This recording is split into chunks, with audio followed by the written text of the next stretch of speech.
നമ്മളിന്ന് ഇപ്പൊ സമയം ഒരു 4 മണിയെല്ലാം കഴിഞ്ഞ് 4:30 ആയി. 4:30 മണി കഴിഞ്ഞ് അപ്പൊ വൈകുന്നേരം ഒരു സ്നാക്സ് ചക്കക്കുരു വെച്ചിട്ട്. അപ്പൊ നമുക്ക് ഇത് ഞാനില്ലേ എൻ്റെ ഒരു ഫ്രണ്ട് എനക്ക് ഈ വീഡിയോ അയച്ചു തന്നെയാ.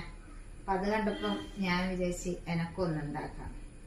അപ്പൊ നമുക്കൊന്ന് ഉണ്ടാക്കി നോക്കാം. ചക്കക്കുരു ഇങ്ങനെ സ്ലൈസായിട്ട് മുറിക്കണം, കൈയൊന്നും പോക്കാൻ പാടില്ല.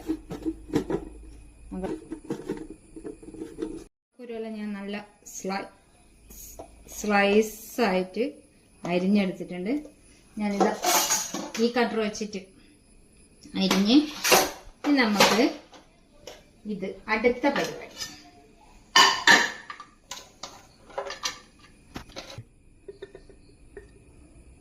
മുളക് പൊടി, മഞ്ഞൾപ്പൊടി, ഉപ്പ്,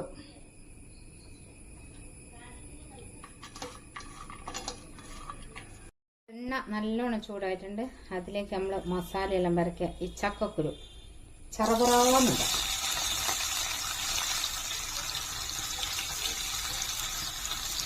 എന്നിട്ട് ഇതിലേക്ക് കുറച്ച് വെളുത്തുള്ളിയും പിന്നെ കുറച്ച് കറിവേപ്പില നല്ലോണം ഒന്ന് മൊരിയട്ടെ.